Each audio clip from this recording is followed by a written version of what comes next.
Gjennom å etablere en fullverdig rakettartilleribataljon. Deretter bør Forsvaret etablere en rørartilleribataljon med lang rekkevidde i Finnmark landforsvar. The biggest difference between this and the old system is that this we can shoot in skirts, that we can drive in different terrains, in snow, in muddy conditions. 노르웨이가 또 한 번 거액을 들여 K9 자주포를 구매했습니다. 이번이 무려 세 번째 추가 계약인데요.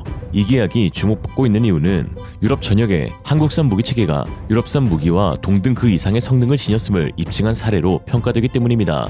실제로 노르웨이가 독일산 전차 구매를 위해 배정했던 예산이 K9 자주포로 전용됐고, 이는 현 노르웨이 국방장관 에이리크 크리스토퍼센 부임 직후 가장 먼저 진행된 것입니다. 즉 독일이 아니라 한국을 선택한 것이죠. 그렇다면 그는 왜 이런 선택을 했을까요? 여기엔 반전이 하나 있었는데 오늘 그 뒷이야기를 빠르게 한번 살펴보겠습니다. Let's get it! 지난 4일 노르웨이가 하나에어로스페이스의 K9 자주포 24문을 추가 구매한다는 소식이 전해졌습니다. 외신 디펜스 뉴스에 따르면 노르웨이는 총 56억 5천만 크로네, 우리 돈 7,684억 규모의 계약이라고 보도했는데요. 이번 계약의 독특한 점은 기존 포병부대에 추가 배치하려는 것이 아니라 새로운 포병부대를 창설하기 위한 구매였다는 점입니다. 이번에 도입되는 24문의 K9 자주포는 노르웨이 북부 핀마르크주에 위치한 핀마르크 포병여단에 배치될 예정인데요. 핀마르크 지역은 러시아와 국경을 맞대고 있으며 바로와 발트해를 끼고 있는 전략적 요충지로 노르웨이는 이곳에서 K9을 해안포로 활용할 가능성이 높은데, 이라크에서 처음 도입된 K9 해안포 개념이 폴란드 제1마수리아 포병여단에 이어 이곳에서도 적용될 것으로 보입니다. 이는 현재 K9 자주포의 높은 정확도가 새롭게 주목받기 시작하면서 가능했던 일이죠. 특히 하나는 K9의 해안포 잠재력을 일찍이 간파하고 해안방어 솔루션까지 제공하며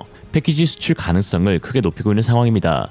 이미 두 번의 계약을 통해 28문의 K9을 확보한 노르웨이가 3차 계약을 통해 K9을 추가 도입한다는 것은 현지 포병들에 의해 긍정적인 평가를 받고 있다는 방증인데요. 현지 반응은 당연히 세계 최고의 자주포라는 평가입니다. 노르웨이 육군 포병학교의 킬야르탄 스웰란드 대령은 2023년 나르비크에서 열린 K9 유저 클럽 회의에서 기존 M109보다 사거리가 2배 이상 늘어났고 사용과 훈련이 쉬워 K9의 강점을 실감한다며 특히 겨울 눈 덮인 환경에서도 완벽히 작동한다라고 호평했습니다. 그 밖에 수많은 현지 운용 병사들 역시 K9의 우수한 성능에 감탄을 금치 못했죠. The biggest difference between this and the old system is that this we can shoot in skirts, that we can drive in different terrains, in snow, in muddy conditions. We are able to stop fire very easily if we receive fire missions while we're on duty. 주목해야 할 점은 이번 노르웨이가 K9 자주포 도입에 투입한 예산이 8천억 원이라는 점입니다. 이 예산은 당초 독일 레오파르트 2A7 플러스 전차 18대 옵션 발행 계약을 위해 마련됐던 자금이었는데요. 하지만 지난해 노르웨이는 이 옵션 계약을 거부하고 장거리 화력수단을 도입하기로 결정했는데 그 자금이 K9으로 전용된 것입니다. 이 결정에는 전 육군 총사령관 에이리크 크리스토퍼센의 영향이 컸는데요. 그는 K2표와 레오파르트 전차 수주 경쟁 당시 전차 도입 자체를 반대하며 그보다 MRS와 현대식 자주포 등 장거리 포병 체계의 도입이 시급하다고 주장했습니다. Vår evne til å opprettholde tilstedeværelse og operasjoner i våre maritime interesseområder er også for svak. Anbefaler jeg å øke Forsvarets evne til langtrekkende presisjonsild fra alle domener, altså fra land, sjø og lufta. I prioritetsrekkefølge bør Forsvaret øke ildkraften i vår nordligste landsdel ved å styrke vedtatte planer gjennom å etablere en fullverdig rakettartilleribataljon. Deretter bør Forsvaret etablere en rørartilleribataljon med lang rekkevidde i Finnmark landforsvar. 그러면서도 만약 전차를 꼭 도입해야 한다면 레오파르트가 아닌 K2 전차가 적합하다고 밝혔죠. 노르웨이 매체 데이건스 네링스리브에 따르면 크리스토퍼센은 가격, 납기, 성능을 종합적으로 고려했을 때 K2 전차가 독일 전차보다 우수한 조건을 갖췄다고 평가하며 노르웨이 군수청과 함께 현대로템을 지지했지만 정부는 독일과의 정치적 관계를 우선시해 레오파르트를 선택했습니다. 당시 크리스토퍼센은 언론 인터뷰, 장관과의 기자회견, 군사회의 등 수차례에 걸쳐 포병 화력체계의 중요성을 강조했는데요. 그랬던 그가 이제 2025년 국방부 장관직에 오르게 되었습니다. 그리고 취임 후 가장 먼저 추진한 업무가 바로 K9 자주포의 추가 구매였죠. 이렇게 말씀드리면 야 크리스토퍼센이 친한파 아니냐 라고 하실 수도 있는데요. 사실 그는 노르웨이 최초의 군인 출신 비정치인 장관으로 정치적 타협보다 군사적 효율성을 중시하는 현실주의자일 뿐 친한파는 아닙니다. 즉 가격, 납기, 성능에서 최적의 선택을 추구할 때 한국산 무기가 가장 적합한 모델이라는 것이죠. 사실상 동등 이상의 성능에서 가격도 싸고 납기도 빠르다면 굳이 한국산 무기를 구매하지 않을 이유가 없다는 것이 크리스토퍼센 장관의 생각인 것이죠. 특히나 K9 자주포는 노르웨이 탄약과의 완벽한 호환성도 지니고 있어 어떤 국가의 무기체계보다 뛰어난 안전성을 제공하는데요. 세계 최대 방산업체 중 하나로 평가받는 노르웨이 남모는 탄약 전문 기업으로 차세대 155mm 탄약 개발에 박차를 가하고 있는데 이 과정에서 모든 시험을 K9 자주포로 진행하고 있습니다. 사거리 100km에 달하는 연장 사거리 탄이나 마 1을 돌파하는 램제트 포탄 등의 시험 역시 K9 자주포를 통해 이루어졌습니다. K9 자주포가 노르웨이 북부 발트해 연안에 배치되고 있다는 점은 남모가 개발 중인 신형 대함 155mm 포탄과도 연관성이 있는 부분입니다. 특히 이런 상황 속에서 한국의 청무 역시 노르웨이군의 선택이 될 가능성이 매우 높은데요. 현재 노르웨이는 자주포의 MLRS 도입을 추진하며 장거리 정밀 타격 능력 강화에 박차를 가하고 있습니다. 현 육군 사령관 라르스 레르비크는 2027년까지 장거리 화력 시스템 도입을 목표로 하며 가장 우선시하는 요소로 역시나 가격, 납기, 성능을 꼽았다고 밝혔습니다. 한 기자가 최근 유럽에서 제기되고 있는 유럽산 무기의 무조건적 도입에 대한 의견을 묻자 그는 제조국가가 어디든 상관없으며 노르웨이 무기 체계와 호환 가능하다면 가격, 납기, 성능이 가장 중요하다고 답했습니다. 즉 사실상 한국산 무기를 선택하겠다고 공개적으로 선언한 셈인데요.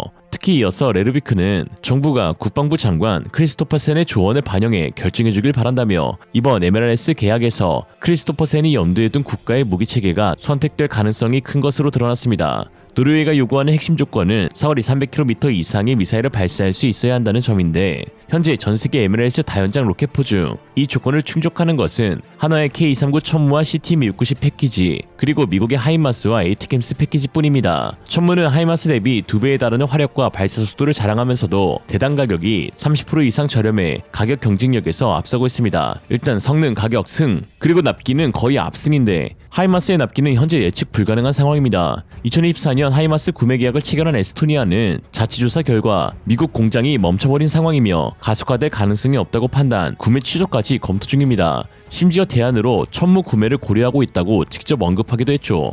반면 한국의 천무는 현재 폴란드 계약권을 신속히 납품하며 현지에서 호평을 받고 있는데요. 계약 체결 후 2년도 안 된 시점에서 이미 90문을 납품해 화제가 되고 있습니다. 그 속도가 얼마나 빠른지 천무 발사대와 통합될 폴란드산 트럭이 오히려 생산 지연돼 완전체가 아직 60문에 그치고 있다고 합니다. 한국에서 폴란드까지 배송에만 2달이 걸리는데 현지 트럭보다 더 빨리 만들어 보내주니 놀라울 따름입니다. K9은 글로벌 시장에서 승승장구 중인데요. 특히 최근 한 달 사이 인도, 폴란드, 노르웨이에서 대규모 계약을 성사시키며 세계 최강 자주포로 다시 한번 입증되고 있습니다. 이번 한 달에만 1조 5천억 원을 넘기는 계약을 성사시켰는데 인도는 3,700억 규모로 100문을 추가 주문하여 현지에서 라이센스로 조립되어집니다. 폴란드 역시 최근 크랩 자주포 공급 계약을 추진하며 그 차체로 사용되는 K9 차체 계약을 4,026억 원에 체결했는데요. 사실상 폴란드는 현재 672대의 K9 자주포를 도입하면서도 180대 이상의 K9 차체 기반 크랩 자주포를 추가로 도입하고 있어 한화 입장에서는 두 번의 이익을 얻는 셈입니다. 그리고 노르웨이가 7,684억 원에 23문을 추가 구매하면서 이 세 건은 한 달 만에 약 1조 5,410억 원의 수출 실적을 기록한 것으로 K9의 글로벌 신뢰도를 입증하게 된 셈이죠. 특히 이 세 건의 계약은 전 세계에서 가장 혹독한 지형과 기후 조건을 가진 지역에서 이루어졌다는 점에서 K9의 탁월한 성능이 부각되고 있는데요. 인도는 서부 사막지대와 동북부 히말라야 산악지대에서 K9 자주포를 운용 중이며 폴란드는 18기가 사단이 주둔하는 마수리아 지역에 배치되었는데 이곳은 늪지대와 석호가 많아 기갑 장비의 무덤으로 불리는 지역으로 동적 궤도장력 조절기의 성능이 돋보이는 곳입니다. 노르웨이는 북극권에 접한 핀마르크 지역을 중심으로 설원지대에서 K9을 운용하며 영하 30도 이하의 극저온 환경과 눈 덮인 험준한 지형에서도 K9의 기동성과 안전성이 탁월하게 발휘되고 있습니다. 특히 러시아와 국경을 맞대고 있는 지역은 전략적 요충지로 K9의 신속한 기동과 화력투사 능력이 북극 방어의 핵심으로 평가받고 있죠. 방산 후발주자로 시작했던 한국이 현재는 미국, 독일을 제치는 방산 강국으로 성장했다는 사실이 놀랍기만 합니다. 노르웨이의 이번 계약은 그 증거이며 앞으로의 한국 방산의 밝은 미래를 보여주는 사례인데요. 불과 몇십 년 전만 해도 한국은 방산 기술에서 선진국에 비해 한참 뒤처졌지만 꾸준한 연구개발과 실전 중심의 설계 철학으로 단기간에 기적같은 도약을 이뤄냈습니다. 모두가 안 된다고 할 때 우리나라는 늘 해내왔습니다. 그리고 그러한 기적이 오늘날 한국에도 일어나길 바랍니다. 오늘의 한줄평, 그럼 이제 한국은 정치만 잘하면 되겠네. 이상으로 리얼리즘이었습니다. 여러분의 생각은 어떠신가요? 현명하고 지혜로운 여러분의 의견을 지금 댓글에 남겨주세요. 감사합니다.